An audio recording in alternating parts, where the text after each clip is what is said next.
శంబల ఈ పుస్తకాన్ని రచించినది మాస్టర్ శ్రీ శార్వరి గారు. 3వ భాగము పఠనము చేస్తున్నది పద్మజ. 2వ అధ్యాయం శంబల చరిత్ర. చైనా వారి నమ్మకాలకు మన భారతీయుల విశ్వాసాలకు పెద్ద తేడా లేదు. భాగవత పురాణంలో వాచస్పత్యంలో జంబూద్వీప వర్ణన ఉంది. జంబూద్వీపమంటే శంబల ద్వీపమనే. అది హిమాలయాలకు ఉత్తర దిగ్భాగంలో ఉన్నదని ప్రతీతి. నేటి టిబెట్ దేశం మొత్తాన్ని ఆర్యావర్తం అనేవారు. అంటే ఆర్యులు నివసించిన ప్రదేశమని అర్థం. ఆర్యులు అంటే ఆత్మజ్ఞానం కలవారని, సంస్కృతి కలవారని అర్థం. అది లేనివారు అనార్యులు అంటే భౌతికవాదులు. కల్కి అక్కడే అవతరిస్తాడని ఒక నమ్మకం. కల్కి మనకు దశమావతారం. కైలాస పర్వతానికి ఉత్తర భాగాన ఉన్నదే శంబల. అదే బౌద్ధ గురువుల ప్రధాన కేంద్రం. కూర్మ పురాణం ప్రకారం ఉత్తరాన చాలా దూరంగా సముద్ర మధ్యంలో శ్వేతద్వీపం ఉంది. అది యోగ పురుషుల ఆవాసం. ఒకానొక కాలంలో గోబీ ఎడారి ప్రాంతం మహాసాగరంగా ఉండేది. దానిలో ఉన్న ఒక ద్వీపమే శ్వేతద్వీపం. ఎత్తైన పర్వత పంక్తుల నడుమ లోతైన లోయలో సర్వసుభిక్షంగా ఉండేది శంబల. అక్కడ అమృత సరోవరం ప్రస్తావన ఉంది. అమృత సరోవరం అంటే మానస సరోవరం. ఆ దీవి నిండా సుందరవనాలు, ఆకాశహార్మ్యాలు ఉండేవట. అక్కడకు వెళ్ళేవారు బంగారు విమానాల్లో వెళ్ళేవారట. టిబెట్ గ్రంథాలలో శంబల పేరు డీజూంగ్. ఫాదర్ స్టెఫెన్ కాసెలా అనే పోర్చుగల్ మతాచార్యుడు 23 సంవత్సరాలు శంబలలో ఉండి 1650లో అక్కడే సమాధి అయినాడు. శంబలకు టార్టారియా అని మరొక పేరు కూడా ఉంది. ఇటీవల కాలంలో రష్యన్ పరిశోధకుడు ఫ్రేజ్ వలెష్కి ఇలా రాశాడు. ఉత్తరాన మహాసముద్ర మధ్యంలో శంబలింగ్ అనే దీవి ఉంది. అక్కడ బంగారం పండుతుంది. పాలు తేనె నదుల్లా ప్రవహిస్తూ ఉంటాయి. శంబలలో బౌద్ధ విజ్ఞానం యావత్తు కాలచక్రం పేర నిక్షిప్తమై నిగూఢంగా ఉంది. దానిని భగవాన్ వజ్రపాణి గుబబదేశ తంత్రరాజు అంటే కాలచక్ర అంటారు.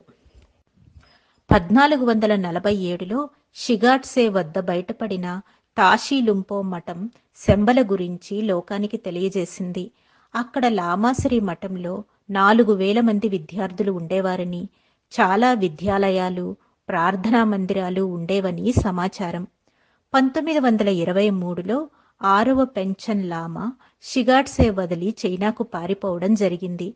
టిబెట్లో శంబల యాత్రికులకు పెంచన్ లామా అనుమతి పత్రాలు ఇచ్చేవాడట. లామాలలో అర్హులైన వారికి మాత్రమే అనుమతి లభిస్తుండేది. పెంచన్ లామా టిబెట్ పేరు చెప్పగానే, టిబెట్ బౌద్ధ మతం పేరు వినగానే దలైలామా పేరు జ్ఞాపకం వస్తుంది సహజంగా. ఆయన టిబెట్ బౌద్ధానికి ఏకైక ప్రతినిధి. కానీ ఆయన కన్నా ఆరాధనీయుడు పెంచన్ లామా. అతను గొప్ప యోగి, శక్తివంతుడు అంటారు. ఆయన అసలు పేరు పండిత చెన్పో. ఆయనకు అనేక సిద్ధులు ఉండేవి. పెంచన్ లామా 1915లో ఒక మందిరం కట్టించాడు. అందులో మైత్రేయ భారీ విగ్రహం ఏర్పాటు చేశాడు. మైత్రేయ గౌతమ బుద్ధుని రాబోయే అవతారం. ఆ సంవత్సరం శాంపో లోయలో పంటలు విపరీతంగా పండాయి. 1923లో ఆయన టిబెట్ను వదిలిపోగానే మంచు వర్షాల వల్ల దేశం మొత్తం నీటిపాలయ్యింది. కొంత జననష్టం జరిగింది. సత్పురుషుల ఆగ్రహం దేశానికే అరిష్టం. పెంచన్ లామా ఇండియాకి వచ్చినప్పుడు ఆయనను ఒకరు ప్రశ్నించారు. లామా, టిబెట్లో గొప్ప గొప్ప యోగులు ఉన్నారని విన్నాం. ఇప్పుడు అటువంటి అతీంద్రియ సిద్ధులు కల యోగులు ఉన్నారా అని. దానికి పెంచన్ లామా నవ్వి ఊరుకున్నారు. మరుక్షణంలో ఆయన అక్కడ లేడు, అదృశ్యమైనాడు. పరిసరాల్లో ఎక్కడ వెతికినా కనిపించలేదు. ఊరు చివర ఒక చెట్టు క్రింద పెంచన్ లామాను చూసిన వారు వచ్చి చెప్పారా విషయం. ప్రార్థనా మందిరంలోకి పెంచన్ లామా రాగానే దీపాలు వాటంతటవే వెలిగేవి. విగ్రహాలు మాట్లాడేవి, భవిష్యత్తు చెప్పేవి. Professor Nicholas Roerich Heart of Asia అనే గ్రంథంలో ఇలా రాశారు. మనకు ఆసియా ఆధ్యాత్మికత తెలియాలంటే శంబలతో పరిచయం ఏర్పడాలి అని. రోరిక్ మహాయాన అభిమాని.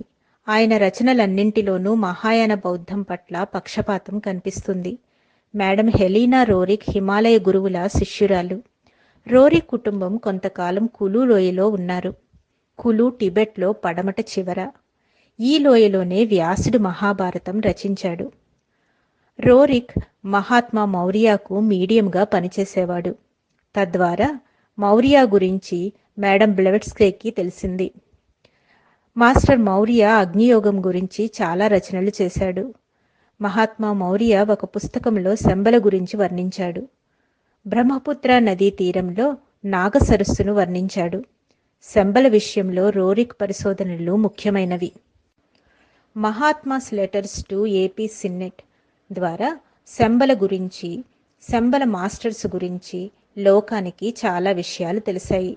మహాత్మా మౌర్య అంటారు, బయట ప్రపంచం దృష్టిలో శంబల అన్నది ఒక పర్వతలోయ ప్రాంతం. పర్వతారోహకులు సైతం ఆ ప్రాంతానికి వెళ్ళడానికి సాహసించరు. అది సాలెడుగూడిలాగా వేలాడుతుంటుంది.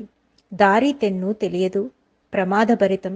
దారి లేకపోయినా మార్గం ఉంది. ప్రయత్నిస్తే వెళ్ళవచ్చు. వెళ్ళేవారి సంకల్పం మంచిదై ఉండాలి. హృదయం పవిత్రంగా, మనస్సు నిర్మలంగా ఉండాలి. అలాంటి వారికి తప్పక అనుమతి లభిస్తుంది. సహాయం అందుతుంది. గమ్యం చేరగలుగుతారు. షిగాట్సేలోని పాడుబడిన శిథిలమైన లామాసిరి నుండి శంబల దగ్గర.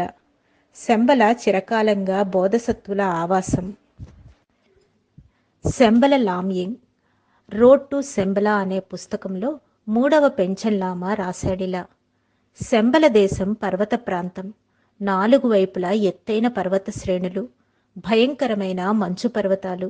ఒక్కటి మాత్రం నిజం, శంబల పెద్దల ఆమోదం లేకుండా అక్కడికి చేరే అవకాశమే లేదు. వెళ్ళదలిచిన వారికి శంబల సందేశం వినిపిస్తుంది. లేదా శంబల పక్షాన ఎవరో ఒకరు వస్తారు, దారి చూపిస్తారు. పరమగురువులు ఎవరో ఒకరు సందేశం పంపిస్తారు. కావలసిన వారిని తమ వద్దకు రప్పించుకుంటారు. నికోలస్ రోరిక్ తన అనుభవం ఇలా రాశాడు: ఉర్ఫాన్లోని టుర్కిస్తాన్లోని లామాలు నాకు గుహ మార్గాలను చూపించారు. ఆ గుహలలోకి ఎప్పుడూ జనం వెళ్ళినట్లు అనిపించలేదు.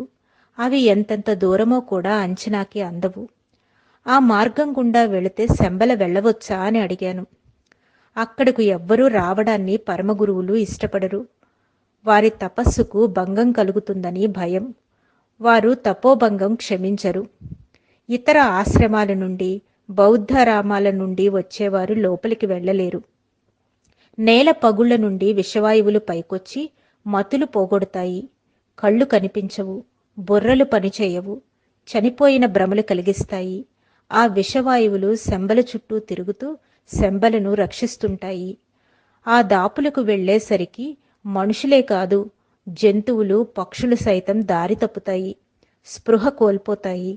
అదృశ్య శక్తులేవో వారిని అడ్డుకుంటాయి. అసలు టిబెట్లోని కొన్ని ప్రాంతాలకు గైడ్లు రారు. ఎవరైనా గాని మొండిగా ముందుకు పోతే కొండ చర్యలు విరిగి మీద పడతాయి.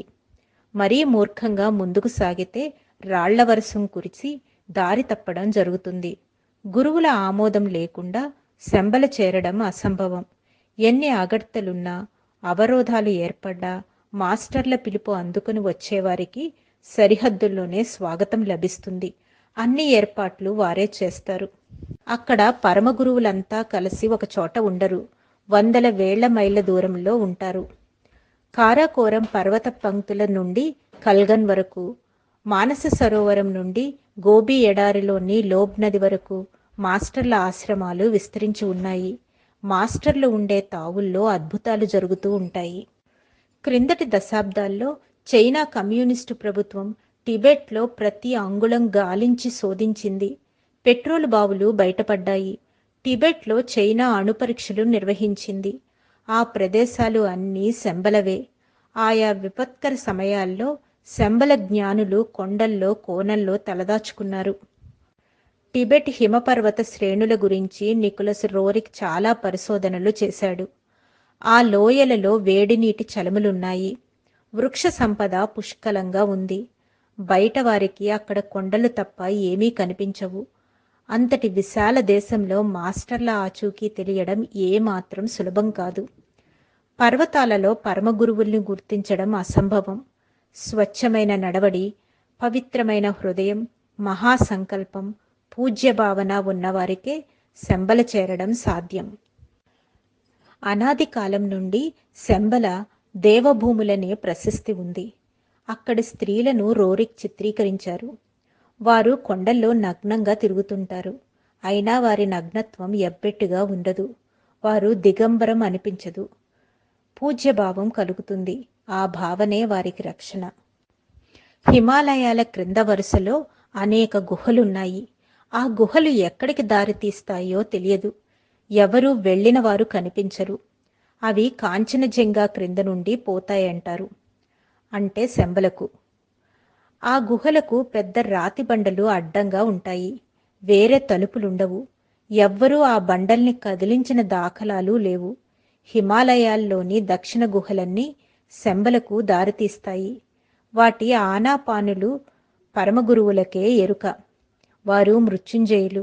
వారు ఎంతో వేగంగా, విమానాల కన్నా వేగంగా ప్రయాణం చేస్తారు.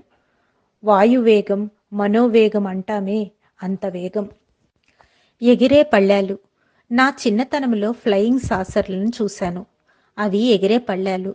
అవి ఏమిటో అప్పుడు నాకు బొత్తిగా తెలియదు. మరీ కప్పు సాసర్లంత చిన్నవి కావు.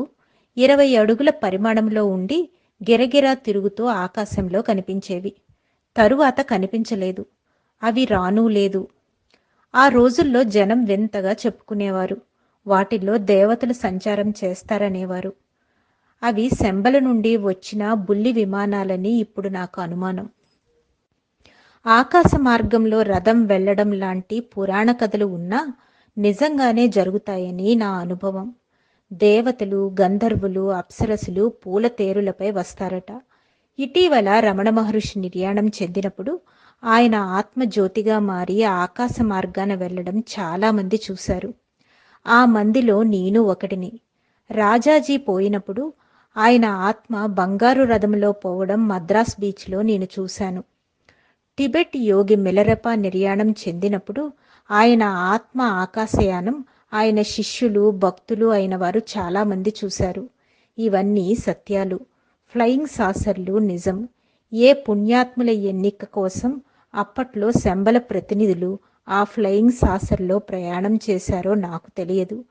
అది శంబల విజ్ఞాన రహస్యం. కారకోరం పర్వతాలపైన 1926లో రోరిక్ బృందం పర్యటించారు. వారికి స్పేస్ షిప్స్ కనిపించాయట. అవి పశ్చిమంగా ఆకాశంలో వెళ్లి శంబల ప్రాంతంలో అదృశ్యమైనాయి. 1933లో బ్రిటిష్ పర్వతారోహక బృందంలోని ఫ్రాంక్ స్మిత్ అనే ఆయన ఎవరెస్ట్ శిఖరం పైన ఆకాశ మార్గాన ఎగిరే 2 వస్తువుల్ని చూశాడు. ఒకదానికి రెక్కలున్నాయట. ఒకదానికి ముక్కు ఉంది. వాటి చుట్టూ దేదీప్యమానమైన వెలుగు ఉంది. వాటిని చూసిన యాత్రికులు భయంతో మూర్ఛపోయారట. అవి భూమికి 200 అడుగుల ఎత్తుగా ఎగిరిపోయాయట. వాటిని ప్రత్యక్షంగా చూసిన స్మిత్ అవి శంబలకు చెందినవేనని అంటాడు. చాలా శతాబ్దాలుగా ప్రపంచానికి తెలియని శంబల ఇటీవలి కాలంలో అందరి దృష్టిని ఆకర్షించింది. చాలా కాలం కిందట షాంఘై టైమ్స్ పత్రికలో డాక్టర్ లావోసిన్ పేరున ఒక వ్యాసం ప్రచురించబడింది. అది శంబల యాత్ర గురించిన రచన. ఒక మంగోలియా లామాతో కలిసి డాక్టర్ లావోసిన్ శంబల పర్యటించాడు. అక్కడ గొప్ప ల్యాబొరేటరీలు, పెద్ద దేవాలయాలు ఉన్నాయి. అక్కడ వైజ్ఞానిక ప్రగతి అనిర్వచనీయం, అమోఘం. వారు సంకల్ప సిద్ధులు. అంతటి విల్ పవర్ ఎక్కడా చూడం. James Hilton, lost horizon, Ossendowski, Roerich రాసిన పుస్తకాలు. అఘర్తి అనే రాజు మంగోలియాలో ఉన్నట్లు రాశాయి. అయితే ఎవరూ ఆ ప్రదేశం గురించిన వివరాలు చెప్పలేదు. అక్కడ విషయాలు తెలిసినా బయట పెట్టకూడదని ఆంక్ష. అలా చెప్పడానికి ప్రయత్నిస్తే నోటి మాట పడిపోతుంది, మెదడు పనిచేయదు, లేదా చస్తారు. పోలెండుకు చెందిన ఒక మత గురువు రాశాడిలాగా. ఒక వ్యక్తి పొగమంచు కొండలు దాటి అజ్ఞాత భూములు చేరాడు. అతను తిరిగి వచ్చి అక్కడ విషయం చెబుతుండగా లామాలు ప్రత్యక్షమై అతని నాలుక కోసి వెళ్ళిపోయారు. శంబలా విషయాలు బయట పెట్టకూడదని లామాల ఆంక్ష. గొప్ప నాగరికత దేశాలు అట్లాంటిక్, పసిఫిక్ మహాసముద్రాలలో మునిగిపోయాయని మంగోలియా లామాలు చెబుతుంటారు. వారిలో కొందరు ధ్యానులు వేరే ప్రాంతాలకు తరలిపోయారట. గుహల ద్వారా భూమి లోపలకు వెళ్ళినా అక్కడ సహజమైన గాలి, వెలుతురు ఉంటాయట. అక్కడి వాతావరణం జీవించటానికి అనుకూలంగానే ఉంటుంది. అక్కడ జబ్బు పడడం ఉండదు. చాలా కాలం జీవిస్తారు. అది శంబల. ఈ భాగాన్ని ఇక్కడితో ముగిస్తున్నాను. వచ్చే భాగంలో మళ్ళీ కలుద్దాం. అంతవరకు సెలవు. ధన్యవాదాలు.